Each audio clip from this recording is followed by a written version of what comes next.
संपूर्ण क्लासेस में आप सभी का स्वागत है। आज हम टाइम एंड वर्क का पार्ट 4 डिस्कस करने जा रहे हैं। बिफोर स्टार्टिंग आवर सेशन, मैं आप सभी से रिक्वेस्ट करूंगी, please like and subscribe this channel and click on bell icon, ताकि आपको चैनल के अपकमिंग वीडियोज़ के अपडेट्स मिलते रहें। ओके, अगर आप में से कोई भी ऐसा है जिसने पिछले 3 पार्ट्स ना देखे हों टाइम एंड वर्क के, तो आप लोग पहले उन वीडियोस को गो थ्रू करिएगा, उसके बाद में लेक्चर 4 देखिएगा, जिससे कि आपके कंसेप्ट क्रिस्टल क्लियर हो जाएंगे, क्योंकि उसमें हमने बेसिक्स डिस्कस किए हैं और बाकी के 2 टाइप्स डिस्कस किए हैं। आज हम टाइप 4 स्टार्ट कर रहे हैं। टाइप 4 है आपका लिविंग टाइप। आपने अक्सर एग्ज़ाम में क्वेश्चंस देखे होंगे जिसमें ऐसा मेंशन होता है कि कोई 2 लोग हैं, ए और बी, जिन्होंने कोई काम करना स्टार्ट किया, कुछ दिनों बाद एक काम छोड़ के चला गया। या फिर 2 तरीके की लैंग्वेज होते हैं एक्चुअली। देखिए, एक लैंग्वेज होती है जिसमें मेंशन होता है कि ए आफ्टर, यानी कि काम शुरू होने के कुछ दिन बाद काम छोड़ के चला गया, और दूसरा होता है ए काम ख़त्म होने से पहले, बिफोर, काम छोड़ के चला गया। ये 2 चीज़ें होती हैं। तो आज अभी हम पहले आफ्टर डिस्कस कर रहे हैं। नेक्स्ट सेशन में हम बिफ़ोर डिस्कस करेंगे, जिससे आपका कंसेप्ट बिफ़ोर का भी क्लियर हो जाएगा। इन दोनों लैंग्वेज को अच्छे से पहले आप डिफ्रेंशिएट करना सीखेंगे, बिल्कुल कंफ्यूज नहीं होंगे। जहाँ पे भी आफ्टर आएगा, वहाँ पे जो मेथड मैं आज बताने जा रही हूँ उसको आप अप्लाई कीजिएगा, और बाकी और भी चीज़ें जो हैं बिफ़ोर की क्या है वो हम अगले सेशन में देखेंगे, और 1-2 मिक्स्ड प्रॉब्लम्स भी कर लेंगे, जिससे हमारा कंसेप्ट एकदम क्रिस्टल क्लियर हो जाएगा। ओके, चलो अब इस क्वेश्चन से हम स्टार्ट करते हैं। सबसे पहले इस क्वेश्चन को आप रीड कीजिए। इसमें मेंशन है X, Y and Z can do a piece of work in 10, 15 and 12 days. Okay, देखो, इस तरीके की प्रॉब्लम अभी हमने पहले भी इस तरीके की प्रॉब्लम्स डिस्कस की हुई हैं। तो इस तरीके की प्रॉब्लम में बेसिकली होता क्या है, जब आपको इंडिविजुअल दिन दिए होते हैं, यानी कि नंबर ऑफ़ डेज़ दिए होते हैं 10, 15 और 12, तो सबसे पहले आप टोटल वर्क फाइंड आउट करते हो। टोटल वर्क फाइंड आउट करने का क्या तरीका है, सिंपली आप इनका एलसीएम निकाल लो। ठीक है, इनका एलसीएम निकालते ही आपको टोटल वर्क मिल जाता है, क्योंकि ह्यूमन टेंडेंसी क्या होती है, जैसे ही कोई भी हमें वर्क दिया जाता है, सबसे पहले हम नंबर ऑफ़ डेज़, हम सबसे पहले ये देखते हैं कि हमारा वर्क कितना है, यानी कि काम कितना है। ठीक है, चलो, ये है आपका एक्स, वाई एंड जेड। ठीक है, ये किसी काम को करते हैं 10 दिन, 15 दिन और 12 दिन में। ये आपके डेज़ हैं। सबसे पहले अगर आपको वर्क निकालना है, सिंपली आप इनका एलसीएम निकाल लीजिए, तो आपको वर्क मिल जाएगा। यहाँ से आपका वर्क आ जाएगा 60, इसका एलसीएम 60 हो जाएगा। अब देखो, हमें पता है, जो हम डे 1 से डिस्कस कर रहे हैं, the time into efficiency is equals to work. Work हमें पता है यहाँ पे 60 है, और डेज हमें 10, 15 और 12 मेंशन है। तो यहाँ से हम एफिशिएंसीज निकाल सकते हैं क्या, 60/10, 60/15 एंड 60/12। यहाँ से हमें एफिशिएंसी मिल जाएगी 6, 4 एंड 5। अब ज़रा जो मेन ट्विस्ट है इस क्वेश्चन में, ज़रा उस पर ध्यान देते हैं कि क्वेश्चन की लैंग्वेज क्या है। क्वेश्चन कह रहा है after 2 days x left the work, यानी कि काम शुरू होने के 2 दिन बाद, ये एक्स है, ये वाई है, ये जेड है, एक्स ने काम छोड़ दिया। यानी कि 2 दिन तक तो एक्स ने वर्क किया है, उसने जितना काम पूरा किया, हम पहले वो कैलकुलेट कर लें, क्योंकि हमें देखो पता है ये हमारी एफिशिएंसी है, और नंबर ऑफ़ डेज़ हमने 2 दिन यहाँ पे हमें मेंशन है कि एक्स ने 2 दिन तक काम किया, तो हम इसे कर लेंगे, कितना हो जाएगा ये 12। ये मैंने एफिशिएंसीज एक्स की ली, और 2 दिन तक एक्स ने काम किया था, मैंने 6 × 12 कर दिया, 6 × 2 कर दिया, तो यहाँ से मुझे मिल गया 12 यूनिट का वर्क एक्स ने काम छोड़ने से पहले कर लिया। उसके बाद आप नेक्स्ट लाइन रीड करिए। इसमें लिखा है and after 2 days Z of also left, यानी कि 2 दिन बाद एक्स ने काम छोड़ दिया, और उसके 2 दिन बाद में जेड ने काम छोड़ दिया, यानी कि जेड कितने दिन तक काम करेगा, 4 दिन तक।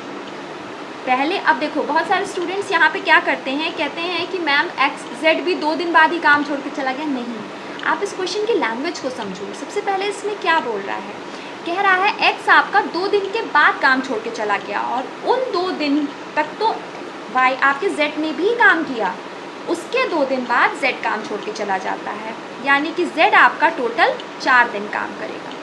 ये आपकी z की एफिशिएंसी है 5, इसमें मैं टाइम को मल्टीप्लाई कर दूंगी तो कितना काम हो जाएगा 20।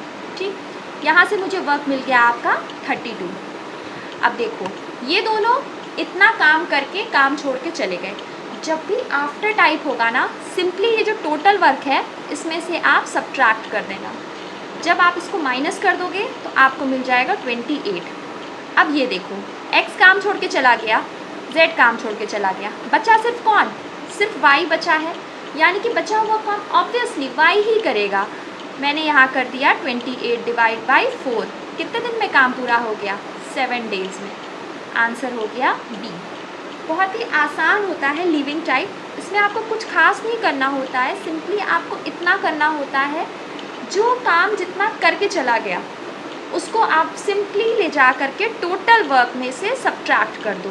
बस टोटल वर्क में से उसे आप माइनस कर दीजिए जितना भी वर्क हो गया है, बस सिंपली। और उसके बाद में जो चले गए उनकी एफिशिएंसी तो अब हमें कोई मतलब ही नहीं है। कोई कितना भी एफिशिएंट आदमी हो, लेकिन अगर एक बार उसने काम छोड़ दिया तो उससे हमें कोई मतलब नहीं है। सिंपली जो आदमी अब काम कर रहा है बस उसकी एफिशिएंसी को हम ध्यान में रखेंगे। ओके, हाँ एक चीज़ और, अगर आप लोग में से किसी को भी डाउट्स आते हैं ना तो वो हमें टेलीग्राम पे शेयर कर सकता है। टेलीग्राम ग्रुप का लिंक आपको चैनल के डिस्क्रिप्शन बॉक्स में मिल जाएगा। ठीक है, चलिए अब हम आते हैं नेक्स्ट क्वेश्चन पे, जिससे कि कंसेप्ट और क्लियर हो जाए आपका। क्वेश्चन नंबर 2 को रीड कीजिए। क्वेश्चन नंबर 2 में क्या कह रहा है, A can finish a work in 18 days and B can do the same work in 15 days. B worked for 10 days and left the job. In how many days A alone can finish the work. बस simply अब इस question को आप सबसे पहले देखिए, ये आपके ए हैं, ये बी हैं। ए किसी काम को 18 दिनों में पूरा करता है और बी किसी काम को 15 दिन में पूरा करता है। ये आपका टाइम है, ठीक है, डेज़ में। सबसे पहले हम क्या करते हैं, टोटल वर्क फाइंड आउट करते हैं। तो टोटल वर्क कैसे निकलता है, सिंपली इन दोनों का एलसीएम ले लो। कितना आएगा इनका एलसीएम, आपका आ जाएगा 90। ये हो गया आपका टोटल वर्क। अब हमें निकालनी है efficiency. We know that time into efficiency is equals to work. कोई भी अगर ऐसा हो जिसको ये ना पता हो कि ये फॉर्मूला कहाँ से आता है, तो प्लीज़ इस फॉर्मूले को याद मत करिएगा, प्रीवियस सेशंस देखिएगा, उसमें इसका कंसेप्ट मैंने बिल्कुल क्लियर किया हुआ है कि एग्जैक्टली ये फॉर्मूला आता कहाँ से है। ओके, चलो अब यहाँ से एफिशिएंसी फाइंड आउट करो। 90/18, 90/15, यहाँ से आपकी एफिशिएंसी आ जाएगी 5 और 6। अब ज़रा क्वेश्चन की लैंग्वेज पे जाओ। क्या कह रहा है, बी ने 10 दिन तक काम किया, यानी कि B work for 10 days. B की एफिशिएंसी कितनी है, 6 है, और काम इसने कितने दिन तक किया है, 10 दिन तक किया है, यानी कि 6 × 10। वही पुराना फॉर्मूला, टाइम इंटू एफिशिएंसी। ये है आपकी एफिशिएंसी, ये हो गया आपका टाइम। इसने इतना काम कर लिया, इसने 60 यूनिट काम कंप्लीट कर लिया, उसके बाद ये काम छोड़ करके चला गया। फिर ए ने अकेले काम किया, तो इस 60 को मैं टोटल वर्क में से माइनस कर दूँ। जहाँ आफ्टर दिखाई पड़े बस आप सिंपली जितना वर्क हो गया है उसको माइनस कर दीजिए और जो बचा है उसकी एफिशिएंसी से डिवाइड कर दीजिए, आपको नंबर ऑफ डेज मिल जाएंगे। सिंपल अप्रोच है, ईजीएस्ट अप्रोच, ज़्यादा सोचने की ज़रूरत ही नहीं है। तो आपने 90 में से 60 को सब्ट्रैक्ट कर दिया, आपको कितना बचा हुआ काम मिल गया, 30, यानी रिमेनिंग वर्क है आपका 30 यूनिट्स का।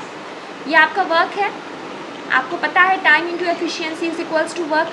अब सिर्फ बचा हुआ काम ए को पूरा करना है, तो हम 30 को 5 से डिवाइड कर देंगे।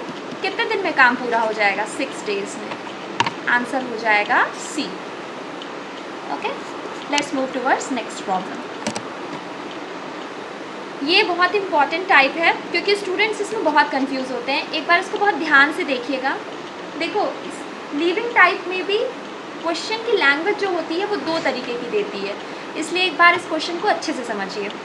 ए can finish a work in 24 days, B can finish it in 9 days and C in 12 days. तो सबसे पहले तो मैं अपना वही पहला वाला काम कर लूँ कि मैं टोटल वर्क निकाल लूँ। ए है आपका 24 days, B 9 days and C 12 days। सबसे पहले मैं टोटल वर्क फाइंड आउट करूँगी। यहाँ से मुझे टोटल वर्क इनका एलसीएम कितना मिल जाएगा, 72। ये है आपका टाइम, ये है वर्क। अब मुझे निकालनी है यहाँ से एफिशिएंसी। एफिशिएंसी यहाँ से कितनी आ जाएगी, 3, 8 एंड 6।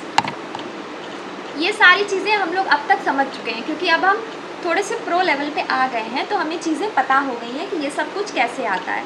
इतना तो हम सब समझ चुके हैं। अगर किसी को इसमें डाउट है तो वो प्रीवियस सेशंस एक बार अच्छे से रिकॉल कर लीजिए, आपके कंसेप्ट क्लियर हो जाएंगे। और फिर भी इन केस अगर डाउट आपका इंटैक्ट रहता है तो आप एक काम कीजिएगा, आप टेलीग्राम पे मुझसे कांटेक्ट कीजिएगा, आपके डाउट्स वहाँ पे क्लियर हो जाएंगे। ठीक है, चलो अब जरा इस क्वेश्चन की लैंग्वेज पढ़ो। B and C started the work together, यानी B और C ने काम करना साथ में शुरू किया, लेकिन 3 दिन के बाद उन्हें काम छोड़ना पड़ गया। ठीक है, ये लैंग्वेज है इसकी, 3 दिन के बाद काम छोड़ना पड़ गया। ये B की एफिशिएंसी है, ये C की एफिशिएंसी है। मिला के इनकी एफिशिएंसी कितनी हो जाएगी, 14। 3 दिन के बाद ये इन दोनों की मिला के एफिशिएंसी हो गई। 3 दिन तक इन दोनों ने 14 एफिशिएंसी के साथ कितना काम कर लिया, ये आपके डेज हो गए। कितना वर्क कर लिया इन लोगों ने, इन लोगों ने कर लिया 42 यूनिट वर्क। ठीक, टोटल वर्क कितना है, 72। इसी 72 में से आप 42 को माइनस कर दो, आपको कितना यूनिट वर्क मिल जाएगा, 30 यूनिट। टोटल रिमेनिंग वर्क कितना है, रिमेनिंग वर्क हो गया आपका 30। फिर से वही पुराना formula, time into efficiency is equals to work. बचा हुआ काम आपका है 30 यूनिट। एफिशिएंसी की बात आती है, देखो B काम छोड़ के चला गया, C काम छोड़ के चला गया, अब बस A बचा है, तो ऑब्वियसली A की एफिशिएंसी से ही हमें मतलब है, और किसी की एफिशिएंसी से अब हमें कोई लेना देना नहीं है। हमने A की एफिशिएंसी सब्स्टिट्यूट कर दी, कितना आंसर आ गया, 10 डेज। आंसर हो गया B। ओके, चलो नेक्स्ट प्रॉब्लम पे आते हैं। नेक्स्ट प्रॉब्लम को सबसे पहले रीड आउट कीजिए। उसमें क्या लिखा है, A and B can do a piece of work in 45 days and 40 days respectively। सबसे पहले देखो, जब भी इस तरीके की प्रॉब्लम दिखाई पड़े सबसे पहले टोटल वर्क निकाला करो, बिना कुछ सोचे टोटल वर्क। यहाँ से आपकी प्रॉब्लम, जैसे आप फ्रेगमेंट्स में अगर काम करोगे ना तो प्रॉब्लम को करना आसान हो जाएगा। एक साथ पूरी चीज़ों को करने जाओगे तो कंफ्यूज होते चलोगे। A ने किसी काम को 45 डेज़ में पूरा किया और B ने किसी काम को 40 डेज़ में पूरा किया। इनका एलसीएम आपका आ गया 360। ठीक, इनकी एफिशिएंसी कितनी आ जाएगी, 8 एंड 9।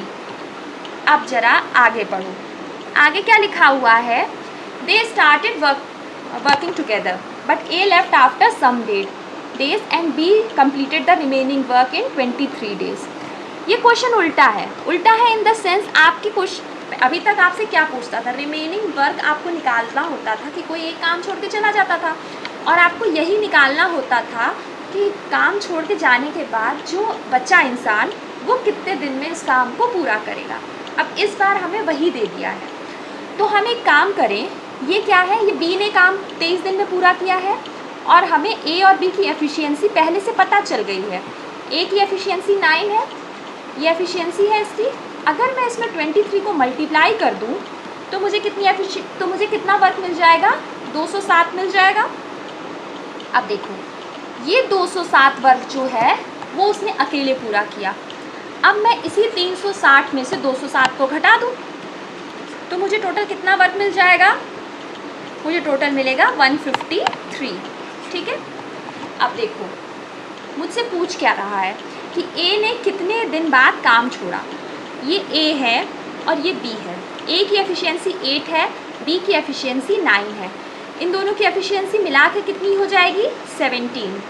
ये 153 यूनिट जो वर्क है इन लोगों ने 17 एफिशिएंसी के साथ किया होगा।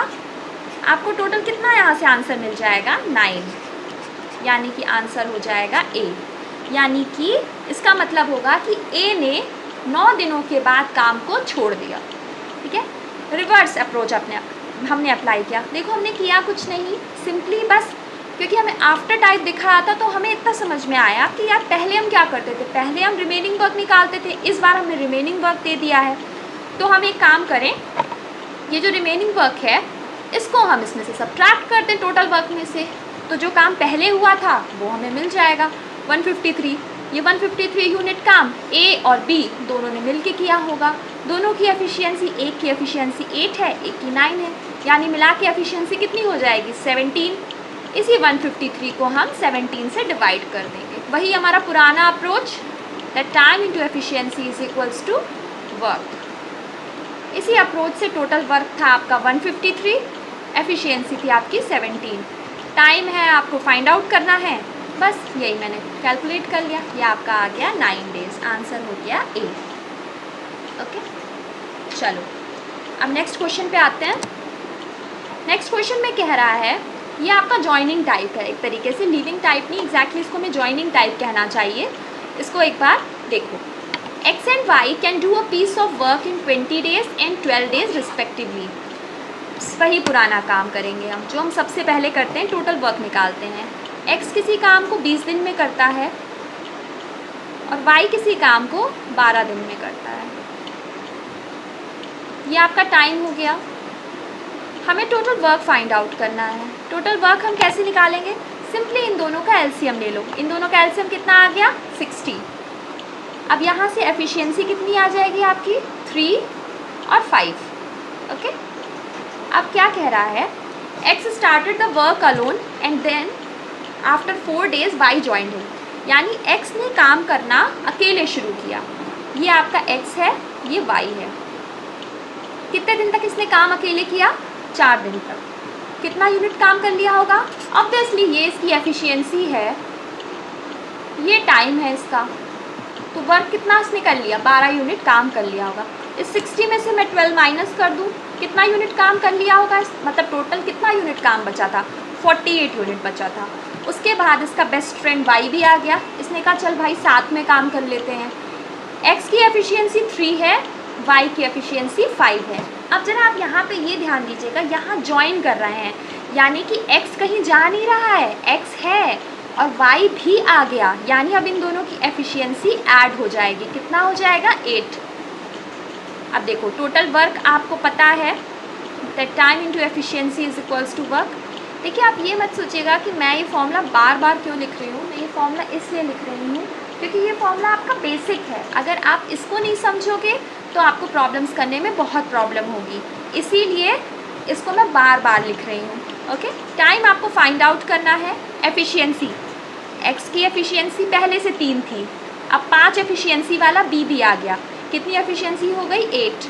वर्क कितना है? 48। कितना हो गया आपका? ये हो गया 6। ठीक है, लेकिन आपके इस क्वेश्चन में पूछ क्या रहा है? अब देखिए आपने क्या किया, आपने 6 डेज आंसर निकाल लिया और खुश होकर आंसर ए मार्क कर लिया, लेकिन क्वेश्चन में ये नहीं पूछ रहा है। यही इस क्वेश्चन की ट्रिक थी। How long did the work last, काम कितने दिन चला। ये नहीं पूछ रहा है बचा हुआ काम कितने दिन में पूरा हुआ, ये पूछ रहा है कि काम कितने दिन चला। तो हमें इस 6 डेज़ में आपको 4 डेज़ ऐड भी करना पड़ेगा, क्योंकि ये 4 दिन एक्स ने अकेले काम किया था। आंसर आएगा आपका 10 डेज़, बी। यही इस क्वेश्चन की ट्रिक है। देखो इस तरीके की प्रॉब्लम में हमेशा इस चीज़ पर ध्यान देना कि आपसे देखो 2 चीज़ें क्वेश्चन में पूछी जाती हैं। नॉर्मली क्वेश्चन जो भी फ्रेम आउट होता है उसमें 2 चीज़ें होती हैं। एक होता है आपका रिमेनिंग वर्क, एक होता है आपका होल वर्क। जब रिमेनिंग वर्क पूछे then it's not a big deal, ये तो हमें पता है, ये हम डे 1 से इसी को सॉल्व कर रहे हैं, तो हमें इसका अप्रोच पता है कि सिंपली माइनस कर देंगे, एफिशिएंसी से डिवाइड कर देंगे, तो हमें जो भी रिज़ल्ट मिलता है वो रिमेनिंग वर्क होता है। लेकिन अगर होल वर्क पूछ रहा है ना, तो एक काम करना, जो पहले का आपका मतलब अगर आपसे ये पूछ रहा है कि टोटल वर्क कितने दिन चला, टोटल वर्क मतलब कितने दिन काम चला, तो जो पहले के डेज दिए होंगे ना उनको भी आपको ऐड करना होगा। ओके, ये याद रखना। काम ये आप बिल्कुल मत करिएगा कि आप रिमेनिंग वाला ही निकाल दीजिए, क्योंकि ऑप्शन जब फ्रेम आउट किए जाते हैं एक रिमेनिंग वाला ऑप्शन ज़रूर बनता है। जैसे यहाँ पे 6 डेज़ और आप आंसर खुशी में ए लगा देते हो और यहीं आपका क्वेश्चन गलत हो जाता है, इसलिए इसका आंसर होगा बी, 10 डेज़। ओके, चलो एक और प्रॉब्लम देखते हैं जिससे आफ्टर टाइप का कंसेप्ट और क्लियर हो जाए। चलो इसको रीड आउट करो। A and B can complete a work in 15 days and 10 days respectively, यानी कि ए किसी काम को 15 दिन में करता है और बी किसी काम को 10 दिन में करता है। ठीक है, सबसे पहले हम टोटल वर्क निकाल लेंगे। टोटल वर्क इन दोनों का एलसीएम यानी कि हो जाएगा 30। इन दोनों की एफिशिएंसी आ गई 2 और 3। ये हो गया आपका वर्क, ये हो गया आपका एफिशिएंसी। देखो अब इस क्वेश्चन को रीड करो। इसमें क्या कह रहा है, they started the work together but after 2 days be left and A alone completed the remaining work, यानी कि 2 दिन तक इन लोगों ने साथ काम किया ए और बी में। देखो जब वर्क टुगेदर की बात करेगा ना, हमेशा ध्यान देना, अगर ये लाइन लिख दे रहा है वर्क टुगेदर तो आप हमेशा इस चीज़ को ध्यान दोगे, इन दोनों की एफिशिएंसी को तुरंत ऐड कर देना। आपने इन दोनों की एफिशिएंसी लिख ली 5, ठीक, इन लोगों ने 5 मतलब इन लोगों की एफिशिएंसी 5 है और उन्होंने 2 दिन तक काम किया है। ये हो गई एफिशिएंसी, ये हो गया टाइम। टोटल इन्होंने कितना वर्क कर लिया, 10 यूनिट काम कर लिया। रिमेनिंग वर्क कितना हो जाएगा आपका, रिमेनिंग वर्क आपका हो जाएगा 20। ठीक, अब देखो आपका बी काम छोड़ कर के चला गया, अब ए ने अकेले काम किया, ये चले गए। ए की एफिशिएंसी कितनी है 2, टोटल वर्क कितना है 20, यहाँ से डेज कितना आ जाएगा 10 days। फिर से अगर आपने क्वेश्चन को रीड नहीं किया तो फिर से आप आंसर बी लगा देंगे, जो गलत है, क्योंकि यहाँ पे इस टर्म को ध्यान दो, होल वर्क, पूरा काम कितने दिन में पूरा होता है। तो 10 days में तो 10 days तो काम छोड़ने के बाद ए ने अकेले काम किया, लेकिन शुरुआत के 2 दिन ए और बी ने साथ में भी तो काम किया था। कितने दिन काम किया था, आपके क्वेश्चन में मेंशन है 2 दिन, 2 days। तो आप इसको ऐड कर दोगे, आंसर मिल जाएगा आपको 12 days। आंसर होगा इसका सी। ओके, चलो अब आज का सेशन हम यही एंड कर रहे हैं। अगले सेशन में हम बिफोर टाइप डिस्कस कर लेंगे और अल्टरनेट, और उसके बाद एक सेशन रख लेंगे जिसमें प्रीवियस ईयर क्वेश्चंस का आपको कंपाइल मैंने किया हुआ है, वहाँ पे हम PYQs आपके कर लेंगे। और please like and subscribe this channel. और आपको कोई भी डाउट्स आएंगे ना तो आप बिना किसी भी झिझक के आप उसे हमारे टेलीग्राम ग्रुप पे शेयर कर लीजिएगा, वो डाउट्स आपके वहाँ पे क्लियर हो जाएंगे। जैसे ही पूरा टाइम एंड वर्क कंप्लीट हो जाएगा तो आपको इसका PDF मैं अवेलेबल करा दूँगी। PDF पूरा एक साथ कंपाइल करके मैं अवेलेबल कराना चाह रही हूँ आपको, इसलिए अभी तक आपको PDF अवेलेबल नहीं कराया है। ठीक है, चलो बाय बाय, आज का सेशन मैं यहीं एंड कर रही हूँ।